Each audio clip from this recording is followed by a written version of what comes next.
বাংলাদেশ যৌথ নদী কমিশনের টেকনিক্যাল কমিটি আজ কলকাতায় বৈঠকে বসছে। West Bengal municipal service commission ছাড়া পুরসভাগুলিতে কোনোভাবেই কর্মী নিয়োগ করা যাবে না বলে জানিয়েছে রাজ্য সরকার। দেশজুড়ে অভিন্ন ভোটার পরিচয়পত্রের দাবিতে রাজ্যের মুখ্য নির্বাচনী আধিকারিকের দপ্তরে স্মারকলিপি দিয়েছে তৃণমূল কংগ্রেস। কলকাতা হাইকোর্টের নির্দেশের প্রেক্ষিতে যাদবপুর বিশ্ববিদ্যালয়ের আহত ছাত্র ইন্দ্রানুজ রায়ের অভিযোগের ভিত্তিতে যাদবপুর থানা শিক্ষামন্ত্রী ব্রাত্য বসু এবং শিক্ষক নেতা ওম প্রকাশ মিশ্রের বিরুদ্ধে এফআইআর গ্রহণ করেছে। ভারতীয় ফুটবল দলের অধিনায়ক সুনীল ছেত্রী অবসর ভেঙে জাতীয় দলে ফিরছেন। আসছি বিস্তারিত সংবাদে। ভারত বাংলাদেশ যৌথ নদী কমিশনের টেকনিক্যাল কমিটি আজ বৈঠকে বসছে। সেখানেই জলবন্টন ইস্যুতে নিজেদের সুপারিশগুলি তারা নিজ নিজ দেশে সরকারের কাছে জমা দেবেন। কমিটির সেই সুপারিশের ভিত্তিতেই আগামী 3 মাসের মধ্যে গঙ্গার জলবন্টন চুক্তির ভবিষ্যৎ নির্ধারণ হবে। 86তম বৈঠকের প্রথম দিনে গতকাল বিভিন্ন নদীর জল বন্টন নিয়ে আলোচনা করতে কারিগরি কমিটি গঠন করা হয়। সেখানে 2 দেশের প্রতিনিধিরাই রয়েছেন। উল্লেখ্য, বাংলাদেশ থেকে আসা 11 সদস্যের প্রতিনিধি দলের সঙ্গে ভারতীয় প্রতিনিধি দলের সদস্যরা গতকাল কলকাতার একটি 5-তারা হোটেলে দফায় দফায় বৈঠক করেন। সেখানে গঙ্গা, পদ্মা সহ ভারত ও বাংলাদেশের মধ্য দিয়ে বয়ে চলা নদীগুলির সমস্যা নিয়ে আলোচনা হয়েছে বলে সূত্রের খবর। West Bengal municipal service commission ছাড়া পুরসভাগুলিতে কোনোভাবেই কর্মী নিয়োগ করা যাবে না বলে রাজ্য সরকার স্পষ্ট জানিয়েছে। পুর ও নগর উন্নয়ন দপ্তর থেকে জারি করা এক নির্দেশিকায় কমিশনের মাধ্যমে নিয়োগকে একমাত্র বৈধতা দেওয়া হবে বলে জানানো হয়েছে। উল্লেখ্য, কলকাতা হাইকোর্টের পর্যালোচনার পর মুখ্যমন্ত্রী মমতা ব্যানার্জি পুরসভাগুলিতে স্থানীয়ভাবে নিয়োগের অভিযোগ আসার প্রেক্ষিতে তীব্র অসন্তোষ প্রকাশ করেছিলেন। এরপরই পুর ও নগর উন্নয়ন দপ্তরের তরফে এই বিজ্ঞপ্তি জারি করা হল। দেশজুড়ে অভিন্ন ভোটার পরিচয় চালুর দাবিতে তৃণমূল কংগ্রেস গতকাল রাজ্যের মুখ্য নির্বাচনী আধিকারিকের দপ্তরে স্মারকলিপি জমা দিয়েছে। দলের রাজ্য সভাপতি সুব্রত বক্সির নেতৃত্বে এই প্রতিনিধি দলে ছিলেন মন্ত্রী ফিরহাদ হাকিম, অরূপ বিশ্বাস, চন্দ্রিমা ভট্টাচার্য প্রমুখ। তালিকা থেকে ভুয়ো ও ভুতুড়ে ভোটারের নাম বাদ দেওয়ার দাবি করে ফিরহাদ হাকিম বলেন, বিজেপি ভোটকে প্রভাবিত করার চক্রান্ত করছে। অন্য রাজ্য থেকে ভোটার এনে এ রাজ্যের তালিকায় ঢোকানো হচ্ছে বলে তাঁর অভিযোগ। বাংলার ভোটকে অনৈতিকভাবে প্রভাবিত করার জন্য বিজেপি যে চক্রান্ত করেছে, ভুয়ো ভোটার আনা, ভুতুরে ভোটার দেওয়া এবং একই এপিক কার্ডের বিভিন্ন রাজ্যের সেই ভোটারগুলোকে নিয়ে এসে আমাদের এখানে ভোটটাকে একটা প্রহসনে পরিণত করার চেষ্টা করেছে। এটাতে আমরা স্পেসিফিকভাবে ডিমান্ড করেছি যে যখন অনলাইনে কেউ অ্যাপ্লাই করবে, বিএলও এবং বিএলআরওর মাধ্যমে ফিজিক্যাল ভেরিফিকেশন করতে হবে। উল্লেখ্য, ভোটার তালিকা গরমিলের অভিযোগ সরেজমিনে খতিয়ে দেখতে গঠিত তৃণমূল কংগ্রেসের রাজ্য স্তরের কোর কমিটি গতকাল প্রথমবার বৈঠকে বসে। দলের রাজ্য সভাপতি সুব্রত বক্সির নেতৃত্বে ওই বৈঠকে ভোটার তালিকা সংক্রান্ত কাজ খতিয়ে দেখার জন্য সাংগঠনিক জেলাওয়ারি কয়েকজন নেতাকে দায়িত্ব দেওয়া হয়। অভিষেক বন্দ্যোপাধ্যায় গতকালের বৈঠকে উপস্থিত ছিলেন না। আগামী 15ই মার্চ এক ভার্চুয়ালি বৈঠকে তিনি কোর কমিটির সদস্যদের সঙ্গে আলোচনায় বসবেন বলে দলীয় সূত্রে জানা গেছে। এদিকে ভোটার তালিকা স্ক্রুটিনির কাজে প্রত্যেক জেলায় কোর কমিটি গঠন করা হয়েছে। এতে থাকবেন সাংসদ, বিধায়ক থেকে শুরু করে নানা পদাধিকারীরা। নির্বাচন কমিশনের প্রতিনিধি ছাড়া কাউকে ভোটার কার্ড না দেখানোর জন্য সিপিআইএম সাধারণ মানুষের কাছে অনুরোধ জানিয়েছে। দলের তরফে এক বিবৃতিতে দার্জিলিং জেলা সম্পাদক সমন পাঠক বলেন, তৃণমূল কংগ্রেসের তরফে যেভাবে মানুষের বাড়ি বাড়ি গিয়ে ভোটার কার্ড পরীক্ষা করা হচ্ছে তা সম্পূর্ণ অসাংবিধানিক এবং বেআইনি। এই বিষয়ে শীঘ্রই নির্বাচন কমিশনের কাছে অভিযোগ জানানো হবে। পাশাপাশি নির্বাচন কমিশন কেন এই ব্যাপারে চুপ রয়েছে সেই প্রশ্ন তোলা হয়েছে।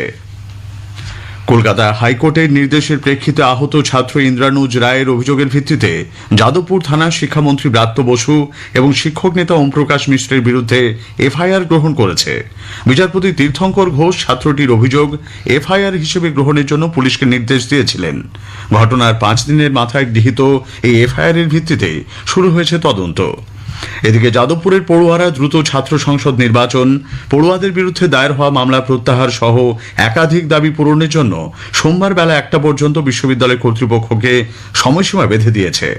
এর মধ্যে ইসি বৈঠক করতে হবে।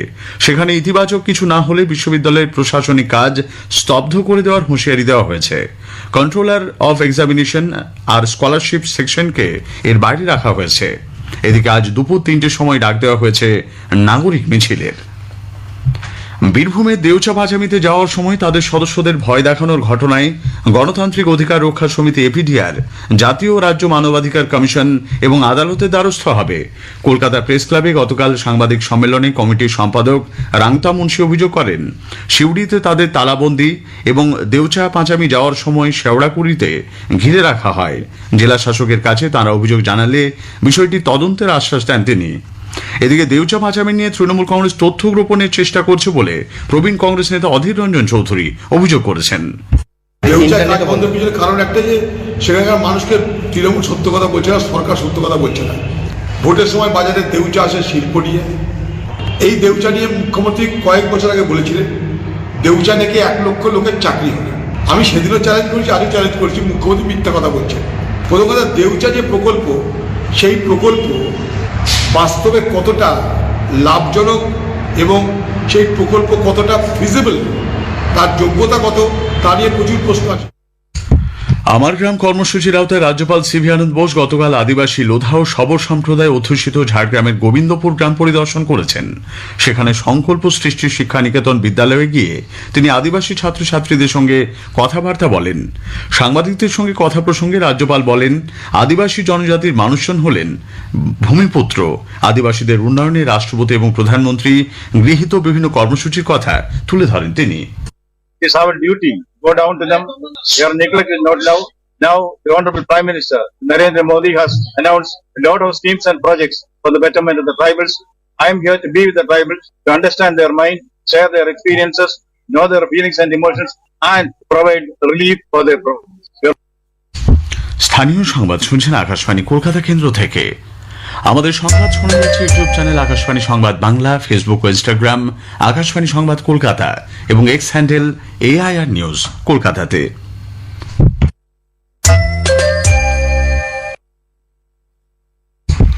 ওবিসি শংসাপত্র বাতিল মামলায় রাজ্যের মুখ্য সচিব মনোজ পন্থকে তলব করেছে কলকাতা হাইকোর্ট।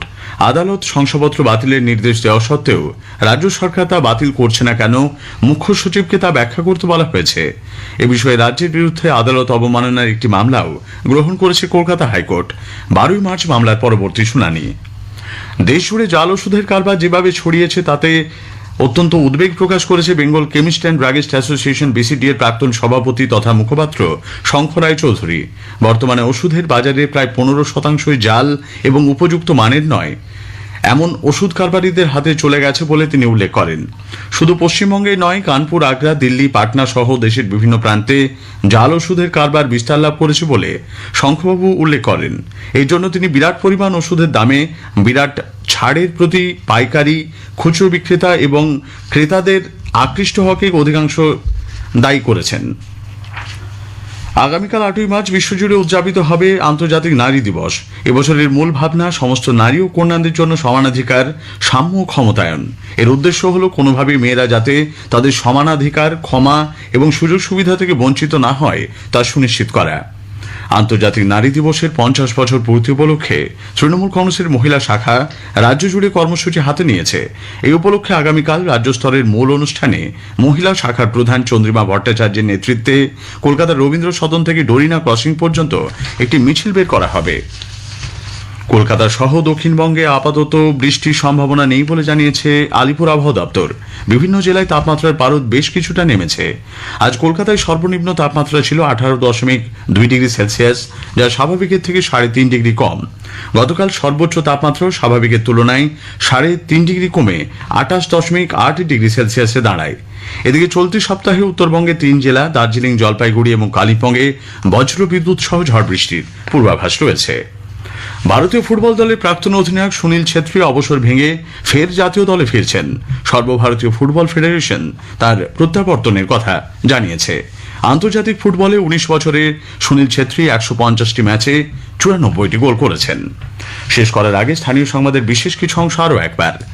ভারত বাংলাদেশ যৌথ নদী কমিশনের টেকনিক্যাল কমিটি আজ কলকাতায় বৈঠকে বসছে। West Bengal municipal service commission ছাড়া পুরসভাগুলিতে কোনোভাবেই কর্মী নিয়োগ করা যাবে না বলে জানিয়েছে রাজ্য সরকার। স্থানীয় সংবাদ শেষ হলো। এরপর খবর 9:15।